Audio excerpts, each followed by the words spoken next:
હવા દેખાતી નથી. કોરોનામાં પણ આપણે સમય જોયો, કોરોના દેખાતો નહોતો પણ ફીલ કરતા હતા. એમ ભગવાનની અનુભૂતિ શું કે જ્યાં આપણને બેસવાનું મન થાય. કોઈ જગ્યાએ 4 કલાક શાંતિથી બેઠા છો? કયો મને, ચાલો એક ધારું 4 કલાક. અરે મૂવી જોવા જઈએ ત્યાં પણ ઇન્ટરવલ આવે છે, ત્યાં પણ ઊંચા નીચા થઈને પાછા વયા જઈએ. પણ અહીંયા કૃષ્ણ જ ખેંચી રાખે છે તમને. એ કૃષ્ણ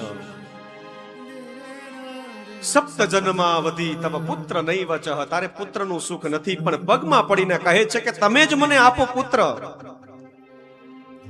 કારણ કે તમારી મેં શક્તિ જોઈ, તમારું મેં તેજ જોયું છે. એવા વ્યક્તિને તમે જીવનમાં ઓળખી લેજો કે તમને એવા ડાયરેક્શનમાં લઈ જાય, એવા એક દિશામાં તમને લઈ જાય, એ દિશા તમારી દશા બદલાવી નાખે. નો ચેત્યજામ્યઃ પ્રાણં, તમે જો મને પુત્રનું સુખ નહીં આપો, અહીંયા ને પ્રાણ મૂકીશ.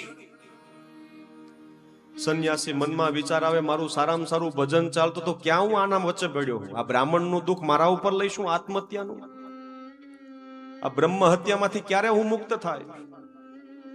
આંખ બંધ કરીને એક ફળ એના જોલીમાંથી આવે છે. ઇદમ ભક્ષ્ય પત્ન્યા ત્વમ તતઃ પુત્રો ભવિષ્યતિ. આલે આ ફળ રાખ. જા તું આટલી જીદ કરે છે, જા લેતો જા, તારી પત્નીને આપજે અને એને ખવડાવજે. આ ફળ તું ઘરે લઈને જા. ઘરે જાય છે, આનંદિત થઈ જાય છે, અને સાથે એ પણ કીધું, સત્યમ શોચમ દયાદાનમ ભુક્તાનામ ભોજનમ.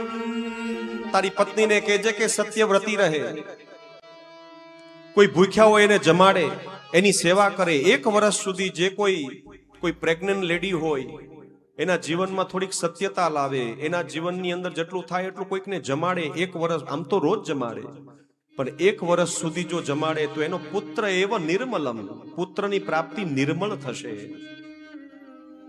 ઘણા છોકરાઓ શાંત હોય, ઘણા છોકરાઓને પ્રભુનું નામ વધારે ગમે, કારણ કે સત્વ, રજસ અને તમસ આગળ કથાઓમાં આવશે. પણ એ નિર્મળ તત્વ, કારણ કે પિંડેશો બ્રહ્માંડ. બ્રહ્મસૂત્રની અંદર 2 સૂત્ર બહુ ઉત્તમ દીધા છે. અથા તો બ્રહ્મ જિજ્ઞાસા, અને બીજું સૂત્ર છે જન્માંદ્યસ્ય યદેહ. અથા તો બ્રહ્મ જિજ્ઞાસા, એ જિજ્ઞાસા એ ગર્ભથી જ સ્ટાર્ટ થઈ જાય છે. માતા શું જમે છે, શું વિચારે છે, એ ગર્ભ ઉપર. આ બધું સાયન્ટિફિક રીઝન છે.